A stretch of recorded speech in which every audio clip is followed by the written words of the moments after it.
पीयूष जी, देश भर में अलग अलग शहरों में जा रहे हैं आप। अभी इंदौर गए, बीच में दिल्ली। तो मैंने वो वीडियो देखा जिसमें चारों तरफ बड़ी लंबी लाइन बुक साइनिंग की, आपके दीवानों की। अब ये जो पूरा लंबा सफ़र है, उसके बाद का ये मकाम के सैकड़ों लोग लाइन लगाए खड़े हैं पीयूष जी की किताब पर साइन हासिल करने के लिए। अंदर ग्वालियर शहर के छोटे से बच्चे को क्या लगता है, दिल में वो कौन सी बात आती है? बात कोई नहीं आती, जहां मैं पहुंचना चाह रहा था पहुंच गया। अब मैं अभी मुकाम नहीं आया, थमा नहीं हूं मैं, अभी काम कर रहा हूं लगातार आजकल। लेकिन हो गया 60 की एज हो गई यार, बहुत हो गया काम, बहुत हो गया काम। अब काम नहीं होता, ईमानदारी से पूछूं तो अब काम नहीं होता मुझसे। मैं खाली काम करना जरूरी है एक्चुअली जिंदा रहने के लिए, इसलिए काम कर रहा हूँ। अदरवाइज मेरी काम करने की इच्छा नहीं, लीस्ट काम करने की इच्छा है। मैं घर में आराम भी नहीं कर सकता क्योंकि मुझे बड़ा कुछ उठता है, मतलब कि कुछ भी नहीं कर रहे आप। इसलिए मेरा बैंड है, बैंड के साथ सिंगापुर जा रहा हूँ अभी। बैंड के लगातार शोज हुए मेरे, उस समय बिजी रहता हूँ कम से कम। अब फिर थिएटर करूँगा, कुछ प्ले उठा लूँगा मैं, फिर थिएटर करूँगा, कुछ ना कुछ काम करता रहूँगा मैं। लेकिन ऐसी जो है कुछ साबित करने की इच्छा नहीं रह गई। इसलिए नहीं कि बहुत साबित कर लिया, अब ठीक है यार, जितना साबित कर लिया इसके आगे क्या साबित करेंगे। तो ऐसी साबित करने की इच्छा नहीं रह गई है। ठीक है, बढ़िया बात है, अच्छा जिंदगी जी, घाट घाट का पानी पिया और बहुत बहुत बहुत मनोरम जिंदगी जी। तो इसलिए जो है अब मेरी शांति की इच्छा है। विपश्यना करता हूँ मैं, आराम से ध्यान लगाता हूँ, घर बैठता हूँ, बस। ये जो किताब है ये अपनी बेबाकी के लिए जानी जा रही है कि आपने जिस बेबाकी से अपनी ज़िंदगी के सारे सच उजागर किए हैं। कहीं ऐसा हुआ कि लिखते हुए आपकी कलम एक पल के लिए सोचने के लिए ठहर गई हो, या बिंदास चलती रही? पहले हुआ था, पहले मैं इसको बायोग्राफी की तरह से लिख रहा था, तो उसमें बहुत सारी अड़चनें आई, बहुत सारी अड़चनें आई। फिर इसको उपन्यास का रूप दिया, तो वो पहले बायोग्राफी की तरफ लिख रहा था तो पूरा का पूरा मैंने ऐसा किया, मैंने ऐसा किया, मैंने ऐसा किया। तुम कौन हो यार, 50 लोग करते हैं, तुम कौन हो, इतनी बड़ी चीज़ थोड़ी हो तुम। तो फिर मैंने अपना नाम चेंज किया, फिर लिखना शुरू किया, तब कलम में जो है वाकई आई, तब मैं लिखते ही चला गया इसको। फिर जो है मैंने बहुत फराडे से लिखा, और लोगों के नाम चेंज किए। नाम चेंज करने से, एक तो कुछ महिलाएं थी जिनका नाम चेंज करना था, वो मैं नहीं चाहता कि अब वो दे हैव मूव्ड ऑन, तो उनको जो है वापस लाइमलाइट में लाना वो गलत बात थी। तो वो था। ऐसे कुछ पुरुष भी थे जो अब जुड़ चुके हैं इंडस्ट्री में, तो ज़बरदस्ती उनका नाम लेना, हालांकि नाम से पहचान जाएंगे आप, ऐसी कोई बहुत बड़ी बात नहीं है, नाम से पहचान जाएंगे आप, ऐसा कोई। तो वो मैंने किया। तो ऐसे करके जो है बचपन में थी कभी, मतलब एक ख्वाहिश थी कि आगे जाके एक्टर बनेंगे, ये सब भी कर लेंगे, ये नहीं सोचा था। ये वक्त रहते जब वक्त आया, धीमे धीमे करके जो है ये मैं ये भी एक्सप्लोर कर सकता हूँ, वो भी कर सकता हूँ, वो भी कर सकता हूँ। ये करते करते जो है मैंने एक टाइम में आया कि स्क्रिप्ट लिख सकता हूँ, एक टाइम में आया गाना कंपोज कर सकता हूँ, एक टाइम में आया गाना लिख सकता हूँ, फिर टाइम में आया पोएट्री लिख सकता हूँ, फिर एक टाइम में आया कि किताबें छपा भी सकता हूँ, अभी टाइम आया कि बैंड बना सकता हूँ, अभी टाइम आया कि मैं नॉवल लिख सकता हूँ। तो ऐसे करके करते करते करते जो है मैं लिखता चला गया, और वो होता चला गया। तो बस ठीक है, बस इनकलाब जिंदाबाद। आपने ये कहा कि बचपन में एक तमन्ना थी खुद को साबित करने की, तो क्या हम ग्वालियर के उन दिनों को याद कर सकते हैं? और मैं ये जानने की कोशिश कर सकता हूं कि क्या तब के पीयूष मिश्रा झिझक वाले और शर्मीले थे, या ये बिंदास वाला जो जीन है ये शुरू से उतना ही बुलंद था? इंट्रोवर्ट तो था, मैं बहुत इंट्रोवर्ट था। मुझे कुछ भी नहीं मालूम था क्या करना चाहिए क्या नहीं, बहुत इंट्रोवर्ट था, बहुत ही उदास बच्चा था। मतलब मुझे हर बच्चा मार के चला जाया करता था, ऐसा था। मैं कुछ भी कर नहीं पाता था, और ना ही परिवार में ऐसे कुछ ऐसा सपोर्ट मिला मुझे कि अपने आप को बताओ। तो इसलिए जो है मैं बहुत ही दबा घोटा बच्चा था, दबा सहमा बच्चा था। ये करते करते थिएटर की वजह से ही जो है ये चेंज आया। तो अगर थिएटर की वजह से ही आया, सब चेंज थिएटर की वजह से आया। थिएटर में एक्सट्रोवर्ट होना सीख गया। और मैं गरीब सा बंदा जो है, लोअर मिडिल क्लास का, इतनी महंगी कॉस्ट्यूम्स पहनने के बाद में लोग बाग मेरी बातों पे हंस रहे हैं, मेरी बातों पे तालियां बजा रहे हैं, मेरी बातों पे रो रहे हैं। मतलब जिस बंदे पे उसके मोहल्ले के कुत्ते ने भौंकना स्वीकार नहीं किया था, वो बंदा आज जो है मतलब तालियां बजवा रहा है अपने आप पर, अपनी बातों पर तालियां बजवा रहा है। उसकी बातों पर हंस रहे हैं लोग बाग, उसकी बातों रो रहे हैं लोग बाग। तो ये करके जो है मुझे बड़ा अच्छा लगा। ये तो बड़े मेरी माध्यम है। इसके पहले मैं पेंटिंग करता था, इसके पहले मैं बात कर रहा हूँ अपने 10th के पहले की। पेंटिंग, स्कल्पचर, सितार बजाना, वायलिन बजाना, गाना, माउथ ऑर्गन, लिखना तो मैंने 8th में शुरू कर दिया था। ये सब, इसमें चैन नहीं मिल रहा था। मतलब लगा कि चैन कहाँ मिलेगा यार, मतलब ये सब तो कर रहे हैं लेकिन चैन नहीं मिल रहा, मतलब अंदर के कॉम्प्लेक्सेस कम नहीं हो रहे थे। तो ये किया तो उससे कॉम्प्लेक्सेस बहुत कम हुए, थिएटर से कॉम्प्लेक्सेस बहुत कम होते हैं। थिएटर करना हर बंदे के लिए बहुत ज़रूरी है, बहुत ज़रूरी। इसको जो है फौज में मिलिट्री ट्रेनिंग जो होती है, जो इसराइल में होती है 2 साल की मिलिट्री ट्रेनिंग, ऐसी जो है हिंदुस्तान में हर पाठ्यक्रम में जो 2 साल का थिएटर करना बहुत आवश्यक है बच्चे के लिए, उससे बहुत खुलता है आदमी।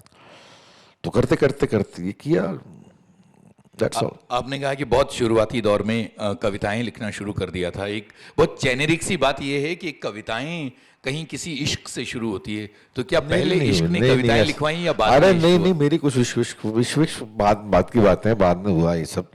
पहले तो जो है मेरी माँ बड़ी बड़ी बड़ी जुल्म सहती थी, मेरी माँ बड़ी जुल्म सहती थी, तो माँ को लेके पहली बार मैंने ये पोट्री लिखी थी, 8th में लिखी थी, मैं 13 साल का था उस वक्त। जिंदा हो हाँ तुम कोई शक नहीं, सांस लेते हुए देखा मैंने भी है, हाथ और पैरों और जिस्म को हरकतें खूब देते हुए देखा मैंने भी। क्या बात है। अब भले ही ये करते हुए होंठ तुम दर्द सहते हुए सख्सी लेते हो, अब इतना भी कम क्या तुम्हारे लिए खूब अपनी समझ में तो जी लेते हो।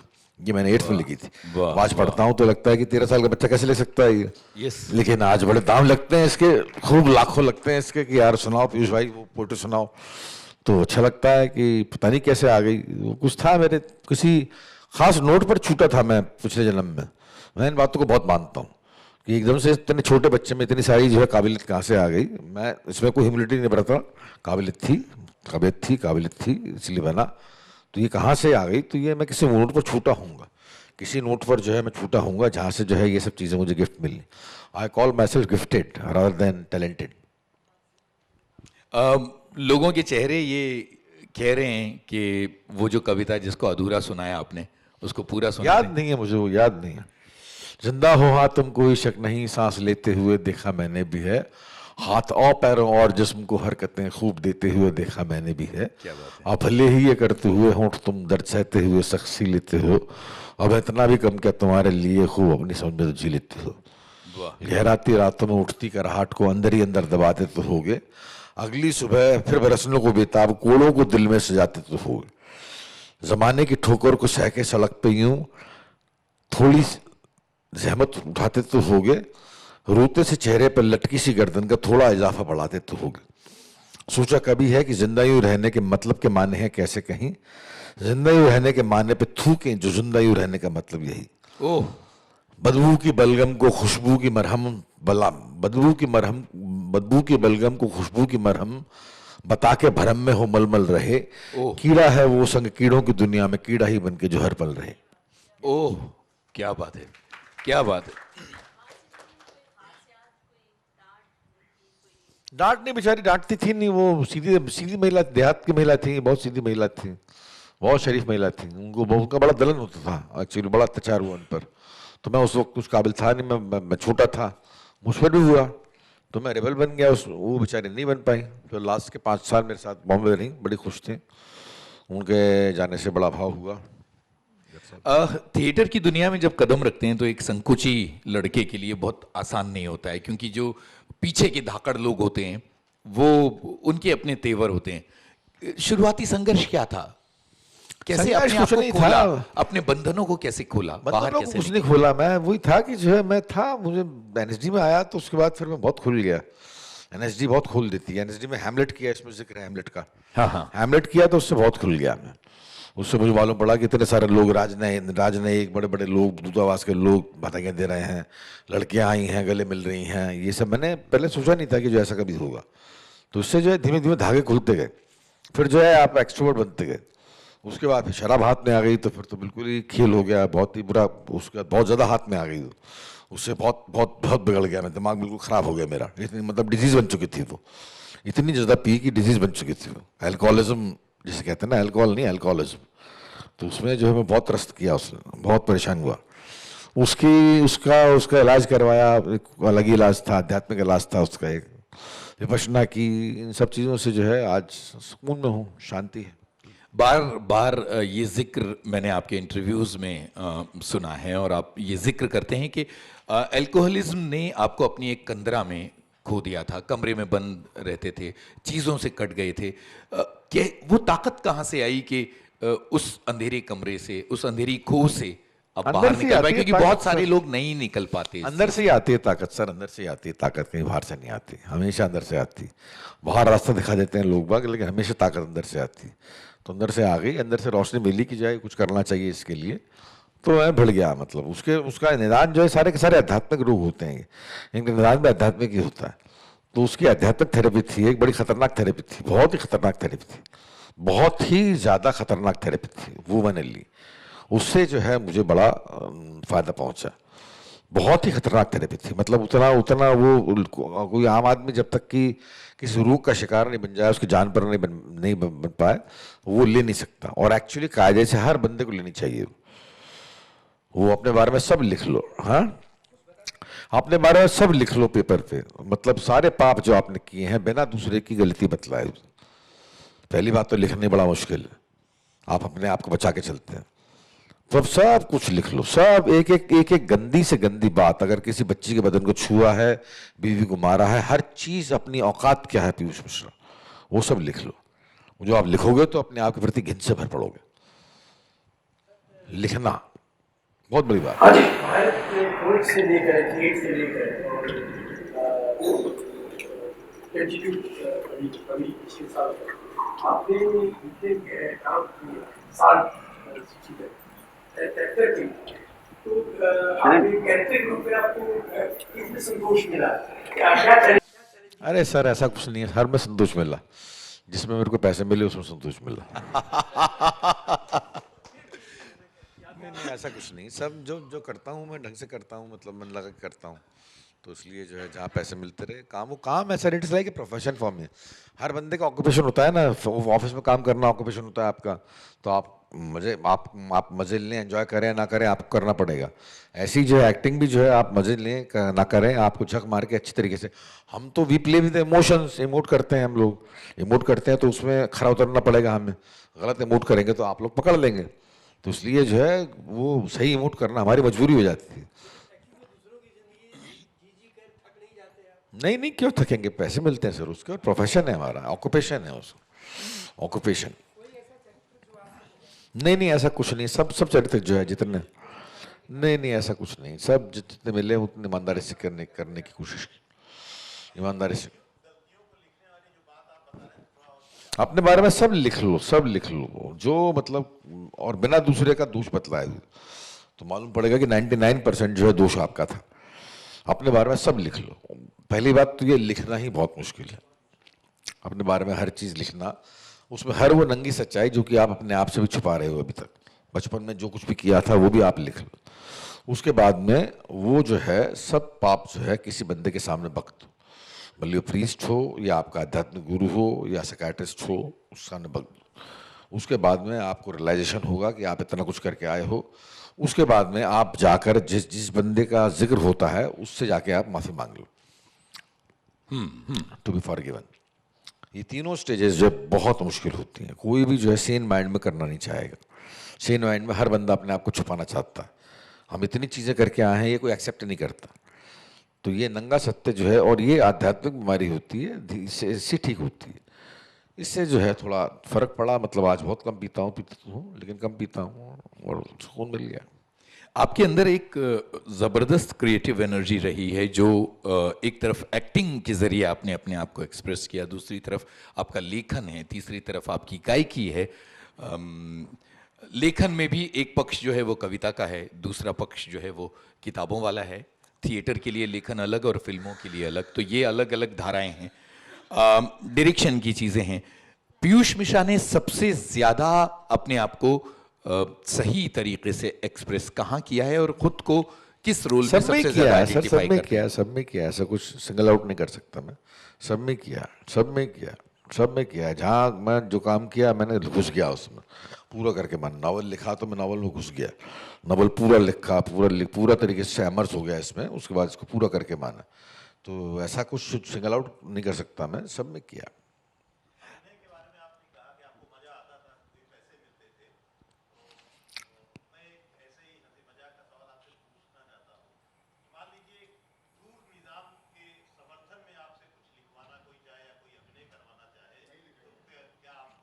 क्रू निजाम के मैं क्या लिखूंगा, मैं देख लूंगा, मैं, ये तो हाइपोथेटिकल क्वेश्चन है ना सर। अभी ऐसा हुआ नहीं है, अब ऐसा होगा तो मैं मना करता हूँ कई बार कई चीज़ें लिखने से मना कर देता हूँ। नहीं, इतना ताली बजाने की जरूरत नहीं है। मैं कुछ चीज़ें करता हूँ, कुछ चीज़ें नहीं करता। मैं सर बहुत ही आराम से जीता हूँ, अपनी ज़िंदगी जीता हूँ। मैं इतना हवार तबड़ नहीं जीता। मेरे पास में बहुत पैसे हैं, ज़िंदगी कट जाएगी, अब कोई टेंशन नहीं है। मेरे बच्चे जो है इस वक्त पढ़ रहे हैं बड़े अच्छे तरीके से, बड़ा अपनी ज़िंदगी जी रहे हैं, अपना अपना पसंद का पेशे का चुनाव कर चुके हैं, और कोई भी आर्टिस्ट नहीं है उसमें से। तो इसलिए जो है मैं बहुत खुश हूँ। मेरी बीवी आर्किटेक्ट है, वो साथ रहते हैं, और मैं बड़े आराम से ज़िंदगी जीने का आदी हूँ। मुझे हवस नहीं है, मुझे बहुत, और अब तो खैर बिल्कुल ही हवस नहीं है। अब 60 साल की उम्र हो गई, अब क्या हवस रखेंगे? और जो कुछ होना था हो चुका ज़िंदगी में। अब इसके आगे क्या होगा? इसके आगे कुछ नहीं होगा, इसके आगे मृत्यु है बस। उसका मैं जो हवास कर चुका हूँ। अगले 20 साल 15-20 साल में मर जाऊँगा तो मर जाऊँगा, वो फैक्ट है, हर बंदा मरेगा। कुछ लोग 40 साल बाद मरेंगे, कुछ लोग 10 साल बाद मरेंगे, कुछ लोग 5 साल बाद मरेंगे, कुछ लोग 15 साल बाद मरेंगे। तो इसलिए जो है मुझे उन्मुक्त भाव से मैं मृत्यु का आलिंगन करना चाहता हूँ, बिना किसी, अब तो सारे पाप भी झड़ चुके हैं, मैंने माफ़ी मांग ली है, और किसी के प्रति दुर्भाव भी नहीं है मेरे अंदर। तो इसलिए जो है मैं सुकून से मरूंगा, इसलिए मैं सुकून से रहना चाहता हूँ। ये जितना ज़्यादा रोष प्रकार आप रखें किसी के प्रति, आक्रोश रखें किसी के प्रति, उतना ही ज़्यादा खुद गंदे होते जाते हैं। आपको खुद मालूम नहीं होता, आप खुद गंदे हो जाते हैं। तो अगर गंदगी से दूर रहना है तो अपने आप पर काम करना पड़ेगा। हाँ, खुश मिजाज रहिए, हंसी मजाक करते रहिए, और साथ में जो है किसी को बुरा ना सोचिए, दैट्स ऑल। ये जो संतुष्टि का भाव है, ये जो वीतराग का भाव है, मैं देखता हूँ कि इंडस्ट्री में असुरक्षा का भाव बहुत ज्यादा होता है, बहुत कुछ कर लेने का भाव बहुत ज्यादा होता है कि मैं ये भी कर लूँ, मैं वो भी कर लूँ, मैं इस तरह से भी अपने आप को एक्सप्रेस कर लूँ, यहाँ भी एक्सपेंड कर लूँ। सर कब तक करते रहेंगे? मतलब सब मेरे साथ के लोग जो है, मतलब 59-60 के हो गए, मैं उनसे पूछता हूँ कब तक कितना कमा लोगे, कितने बड़े स्टार बन जाओगे, कब तक करते रहोगे? अब क्या प्रूव करने के लिए बचा हुआ? कितना प्रूव कर लोगे? ऑस्कर ले लोगे इससे, इसके आगे तो जाते नहीं एक्टिंग इस दुनिया में। तो बस जो है ठीक है, बढ़िया बात है, जितना करना था कर लिया। अब इतना असुरक्षित रहने की जरूरत नहीं है। इतना ज़्यादा असुरक्षा में जी रहे हो इस उम्र में भी, तो अब अगली जनरेशन को तैयार करो, अपने बच्चों को तैयार करो, अपने शिष्य हैं उनको तैयार करो। तो उस पर ध्यान देता हूँ मैं बहुत। अगली जनरेशन से मेरा बड़ा इश्क है, जो यंग जनरेशन है, यूथ से बड़ा प्यार करता हूँ, जबकि उनके लिए सब कुछ करता हूँ, यूथ के लिए सब कुछ करता हूँ। लिखता भी मेरा मेजर पोट्री मेरी यूथ के लिए, बिल्कुल। और ये नॉवल भी जो है एक तरह से यूथ के लिए है। ये अगर उनके लिए इंस्पिरेशन बनता है तो मेरे लिए बहुत बड़ी बात है। देश के बहुत छोटे छोटे शहरों में बच्चे थिएटर करते हुए आप जैसे कलाकारों की तरफ देखते हैं, उनको आइडियल मानते हैं, उनके रास्ते पर चलना चाहते हैं। पीयूष मिश्रा, तुम्हारी औकात क्या है जैसा लिखने के बाद, इतना सारा जी के इस वीतराग तक पहुंचने के बाद, उन लड़कों से क्या कहेंगे कि क्या मत करो? अरे जो मत मैंने करो किया। क्या? पहली बात तो पेरेंट्स से परेशान करते हैं यार, मत करो क्या? पेरेंट्स कम होते हैं क्या? कितना कोच के रखते हैं बच्चों को कि ये करना चाहिए, तुम ये करना। तुम कौन डिसाइड करने वाले यार? कौन बतलाने वाले? पेरेंट्स कौन है बतलाने वाले? ठीक है, 5 साल से मेरी भी कहती है, 1 साल से 5 साल तक treat a child like a prince, फिर 5 से 15 तक treat him like a servant. हर वो काम करवाओ, स्कूल भेजो तो धूप में भेजो, हर वो काम करवाओ जो कि सर्वेंट से करवाते हो आप। 15 साल के बाद में छोड़ दो उसको अपने आप। 15 साल के बाद में वो आपकी बात नहीं सुनेगा। यहाँ एक बच्चा है जिसने अपनी माँ से अभी मेरे देखते देखते ही कहा, वो मेरा ही बेटा है, जिसने कहा कि सुन लो क्या कह रहे हैं पीयूष जी। नहीं, सही बात है, सही बात है। कुछ नहीं होता बेटा, कुछ नहीं होता। ऐसे पेरेंट्स बहुत कोच के रखते हैं, पेरेंट्स बहुत दबा के रखते हैं कि ये करो वो करो। तुम कौन बतलाने वाले हमको? एम्बिलिकल कॉर्ड कटने के बाद में माँ की जिंदगी कुछ और होती है, बेटे की कुछ और होती है। बेटा is an individual. Umbilical cord जब तक है तब तक बेटा माँ से जुड़ा हुआ है, उसके बाद में उसकी जिंदगी कुछ और होती है। तो इसलिए उसे अपनी जिंदगी जीने देनी चाहिए। 40-45 साल के बाद में बच्चे को एहसास हुआ कि मैं बनना चाहता पेंटर, बन चुका हूँ डॉक्टर, क्या मतलब हुआ उसका? फिर वो वापस भी नहीं लौट सकता। कुछ बहुत दुस्साहसी होते हैं जो वापस लौट आते हैं। मैंने 40 उम्र में लोगों को आर्किटेक्चर छोड़ के गिटार बजाते देखा है। गिटार बजाएंगे हम तो, छोड़ के ज्वाइन कर लिया गिटार। ऐसे भी दुस्साहसी होते हैं, लेकिन तब तक बहुत वक्त आगे बढ़ चुका होता है। तो बचपन से डिसाइड करो। 12वीं कक्षा जो है डिसाइड करने के लिए बहुत फिट है। 12वीं कक्षा में आप इतने समझदार होते हो, और पेरेंट्स भी जो है, पेरेंट्स को समझना चाहिए कि बच्चा इतना समझदार होता है कि उसे क्या करना चाहिए ये वो सोच सकता है आराम से। तो उसे सोचने देना चाहिए, बच्चे को भी सोचने दो ना। Don't play with the child, let the child play. I must say, I really आपकी ये यूनिक और क्लियर सोच के पीछे क्या इंस्पिरेशन है? You are naturally like this, like see, I'm very spiritual because Bhagavad Gita पढ़ी हूँ. आपकी सोच बहुत ही ब्रिलियंट है. बहुत कम लोग ऐसे बोलते हैं. When you are so open, जो यहाँ है वो बोल देते हैं. People are not always what they talk inside their mind. You are so unique in your thoughts, in your belief, the way you are answering. What makes you that? Are you naturally कि इसके पीछे कोई गुरु है? नहीं नहीं, ऐसी कोई बात नहीं है, ऐसी कोई बात नहीं। अब कहीं जाके हो गया हूँ, जब से मैंने थेरेपी ली है तब से मैं जाके जो है मुझे लगा कि अब कुछ बतलाने के लिए है नहीं, तब से मैं हो गया हूँ। ये थेरेपी लेने के बाद में आपके पास कुछ भी छुपा नहीं रह जाता, आप जैसे हो वैसे आपके सामने आ जाते हो। तो उसके बाद में फिर आप जो है यू बिकम नेचुरल। नेचुरल बनना बहुत मुश्किल होता है। To be natural is very very very difficult. हम जो है मतलब नेचुरल नहीं रह पाते कभी ज़िंदगी में। तो मैं तो नेचुरल की हद था, मैं इतना एरोगेंट था, इतना जाहिल था, इतना जंगली किस्म का आदमी था। आज उसको स्वीकार कर चुका हूँ मैं, since I have accepted the fact. तो इसलिए जो है मैं नेचुरल हूँ आज की तारीख। एक्सेप्ट करना बहुत ज़रूरी है, पाप हो, आपके पाप हो या दूसरों के पाप हो, एक बार ये आप स्वीकार करना शुरू कर दें तो उसके बाद ज़िंदगी में बहुत काम में भी आती। ये किताब में ये सब में किताब में पूरी तरह से ये है, किताब में मेरी पूरी जर्नी है। तो आप पढ़ोगे तो इसको मालूम पड़ जाएगा।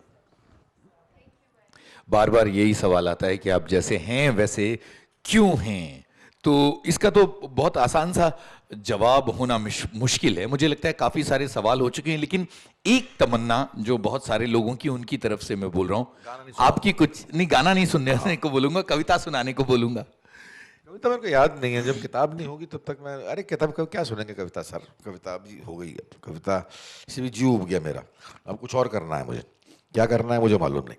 आपने कहा कि थिएटर की तरफ मुड़ने के बारे में आप थिएटर, वापस हाँ। सोच रहे हैं, कुछ है खास ठोस दिमाग में? नहीं, कोई सोच नहीं स्क्रिप्ट रहा, है? मैं मुड़ चुका। मैं लगातार 2 साल तक प्लेस में ही था। गगन जो मेरा प्ले था हाँ, भगत सिंह पर, वो कर रहा था। अभी मैं फिर दोबारा करूंगा, उसी को उठाऊंगा। उसके शोज अभी उतने नहीं हुए जितने के होने चाहिए थे, तो फिर उठाऊंगा उसको बाकायदा। क्या बोल रहे हैं आप? सर अगली किताब कौन सी आएगी? अभी किताब का भरोसा नहीं है, मैं लिखूंगा भी कि नहीं मुझे मालूम नहीं, अभी पक्का नहीं है कुछ। किताब मैं I don't want to be novelist. तो मैं नॉवल लिखना चाह रहा था, एक नॉवल लिखना चाह रहा था, वो लिख दिया मैंने। पोट लिखना चाह रहा था, लिख दी मैंने। तो अपने सॉन्ग्स लिखना चाह रहा था, लिख दिए मैंने। अब इसके बाद में क्या करना चाहता हूँ मुझे मालूम नहीं। अब मैं आराम से जरा टाइम लूँगा, मेरे असाइनमेंट्स हैं कुछ, एक बैंड के परफॉर्मेंसेस हैं, कुछ शूटिंग्स हैं। इसके बाद में बैठूंगा सोच के। मैं कमर का इलाज करना चाहता हूँ अपनी, मेरी कमर बहुत बुरी तरह से गई हुई है। तो उसके बाद में सोचूंगा आराम से बैठ के कि क्या करना चाहिए मुझे। बहुत सारे काम है ज़िंदगी में, बहुत अपने घर में अपने कुतिया से खेलना बहुत बड़ा काम है, हम करते नहीं करते ही हैं। आप घर में जाके अपने कुत्ते से खेलें, हम करते ही हैं कभी। एक्चुअली हम बहुत ही बड़े बड़े कामों के चक्कर में लगे रहते हैं। हमें ऑस्कर मिल गया, हम बहुत खुश होती है, ये है बड़ा काम। अरे यार छोटे से काम करो ना, छोटे छोटे काम करो। महान आदमी वही होता है जिसके छोटे छोटे काम देखे जाएं। तो मेरे को अपनी पेट जो है उससे बहुत प्यार करना बहुत अच्छा लगता है। मैं एक्सप्रेस नहीं कर सकता, हालांकि मेरी बीवी जितना कर पाती है उतना मैं एक्सप्रेस नहीं कर पाता, लेकिन वो जो है बहुत प्यारी है और उससे बड़ा अच्छा लगता है मुझे उससे बात करना। नहीं यार, बिल्कुल नहीं, बिल्कुल नहीं। मैं खाना पका ही नहीं सकता। 1 कप चाय बस, वो भी 1 से अगर 2 बढ़ गई तो प्रोपोर्शन बिगड़ जाता है। हाँ नहीं, मतलब अगर बना नहीं पाता मैं। बच्चों ने आपसे कुछ नहीं पूछा, लेकिन आप बच्चों के लिए कुछ कहना चाहते हैं? काम करो, सिर्फ काम करो। बच्चों के लिए ही कहना है, काम करो। बच्चे नहीं हो, जवान हो चुके हो। बच्चे होते हैं जो 5 साल के टॉडलर्स होते हैं, कोई बच्चे नहीं है। जब 12 साल की उम्र में मेरा 10 साल की उम्र में मेरा पहले इश्क हो गया था मेरी टीचर से। पहला चुम्बन जो है मैं 10 साल की उम्र में ले लिया था अपने टीचर का। ये फैक्ट है। मुझे पहली मतलब आपका नारी संसर्ग क्या होता है मुझे मालूम पड़ चुका था। और आज की तारीख में तो 10 साल की उम्र में क्या नहीं हो सकता यार। आज की तारीख में तो बड़े हो जाते तुम लोग। आज की तारीख में तो 10 साल की उम्र में बड़े हो जाते तुम लोग। तो इसलिए जो है चिंता करने की जरूरत नहीं। तुम जवान हो चुके हो और जवानी की तरीके से जियो, जवानी होकर जियो और अपने अपने करियर का चुनाव कर लो। अपने हो सकता है बड़ा चुनाव बड़ा भयानक हो, खतरनाक हो, तुम्हारे पेरेंट्स एग्री नहीं करें तुमसे, लेकिन नहीं करने दो यार। फिर ठीक है, हमने चुना है ना, हम रपटेंगे ना, हम फिसलेंगे, लेकिन हम बढ़ेंगे भी तो हम ही आगे बढ़ेंगे। अब मेरे सारे दोस्त थे जो वो जितने सारे दोस्त थे सबने उंगली उठाई थी कि तुम भड़ात बनोगे, गवैया बनोगे। 1983 की बात है। उसके बाद या तो वो फौज में गए या फिर डॉक्टर बनने। आज की तारीख में मिलते हैं तो मैं उनसे पूछता हूँ क्या कर रहे हो भाई, तो यार सुबह से शाम तक यार ऑपरेशन किया, ये किया वो किया, कोठियाँ तान ली उन लोगों ने। शाम को शराब का सहारा है, इसके अलावा जैसे झंड हो जाती है ज़िंदगी, कुछ भी नहीं कर पाते हम। बहुत बुरी है। तेरी ज़िंदगी बड़ी मस्त है, तू रोज़ नया सोचता है, नया काम करता है और तेरी ज़िंदगी बड़ी मस्त। लेकिन इसके बावजूद कोई चीज जो आप अंडू करना चाहते हो अपनी लाइफ जीने के पूरे तरीके में से, कहीं कुछ जिसको आप चाहते हो कि जैसा आपने जिया इस पोर्शन को मैं अंडू कर सकता? अल्कोहल ही है, अल्कोहल के अलावा और कुछ नहीं है। अल्कोहल अगर नहीं होती ज़िंदगी में तो भी बहुत कुछ बहुत जल्दी कर दिया होता मैंने, नहीं बहुत देर में कर पाया मैं। लेकिन जब जब जो होता है वो तब तो उसको होता है, तो उसको वो तो भगवद गीता कहती है, उसमें आप कुछ नहीं कर सकते। तो और ये ज़िंदगी सत्य नहीं है, ये ज़िंदगी ख़त्म नहीं होती यहाँ पर, इसके आगे भी ज़िंदगी होती है। कार्ल मार्क्स ऐसा नहीं कहते, लेकिन कार्ल मार्क्स तो जानते नहीं हैं। कार्ल मार्क्स को कितनी समझ है इस चीज़ की। ज़िंदगी जो है मतलब ज़िंदगी आप बहुत बड़ी होती है, बहुत आगे जाती है। ये अभी मर जाऊँगा मैं, इसके बाद भी ज़िंदगी चलेगी, तो उस पर भरोसा रखना चाहिए। पीयूष जी, बहुत सारे ऐसे मौके आए होंगे जहां बहुत सारी निराशा ने घेर लिया होगा, रास्ता नहीं दिख रहा होगा। कई ऐसे मौके आए जो मुझे पता है कि जब दिल टूटा, जब रास्ता नहीं दिख रहा था, और एक आपकी जो जिंदगी थी उसमें थोड़ा केओस था, तो आपको खुद भी नहीं समझ में आ रहा था कि आपको जाना कहाँ है। वो जो दौर था, उस दौर को किस तरह पार किया आपने? बढ़ते चले, मतलब ये बताया था कि मरूंगा नहीं, काम नहीं छोड़ूंगा। काम छोड़ देता इसका मतलब मर जाता। काम छोड़ने का मतलब ये है कि आप मर गए। मृतप्राय जिंदगी होती है जो काम नहीं करता वो उसकी। तो काम नहीं छोड़ूंगा, काम लगातार करता रहा मैं। वो काम अच्छा होता गया, खराब होता गया, कई बार बहुत बढ़िया होता गया, कई बार बहुत खराब होता गया। तो ये जो है इस चक्कर में जो है मतलब, लेकिन वो रेस लगी रही कि आगे बढ़ना, आगे बढ़ना, आगे बढ़ना। कुछ ना कुछ काम करता रहा मैं, हमेशा काम करता रहा, कुछ ना कुछ हमेशा। कभी नहीं, आज भी निष्क्रिय नहीं बैठता मैं कभी। आज भी मैं ऐसा नहीं होता कि जो मैं काम छोड़ के बैठ जाऊँ और कुछ नहीं करूँ, एक्सेप्ट फॉर ध्यान। जब ध्यान करता हूँ तब फिर कुछ याद नहीं रहता मुझे, प्रार्थना करता हूँ तो कुछ याद नहीं रहता मुझे। जिंदगी में कभी सेल्फ डाउट का सामना किया? क्योंकि बहुत अभी जब आप बार। देखते हैं तो बहुत इम्पोजिंग और कॉन्फिडेंट नजर आते हैं। बहुत जब बार पहली किया। स्क्रिप्ट लिखी या जब पहला प्ले किया या जब पहला कुछ किया, सेल्फ डाउट था हाँ, अपने self-doubt लिखे या था। किए पर? ऐसा नहीं था, सेल्फ डाउट नहीं था, लेकिन लिख के करेक्ट बहुत किया मैंने कि ये मैं गलत लिख रहा हूँ, ये गलत गलत हो रहा है, ये करेक्ट। मतलब करेक्ट करने में मुझे एतराज़ नहीं था। मैंने बहुत करेक्ट किया अपने आप को कि जो है ये करेक्ट नहीं है इस वक्त। ये समझ मेरे अंदर थी दिमाग में कि मेरे अपने लिखे हुए को, अपने किए हुए काम को करेक्ट कैसे करना है। ये मुझे बाहर से नॉलेज लेने की ज़रूरत नहीं थी, ये मुझे मालूम पड़ जाता था कि ये करेक्ट नहीं किया मैंने। तो ये करेक्ट बहुत किया मैंने, अपने आप को सेल्फ करेक्शन बहुत किया।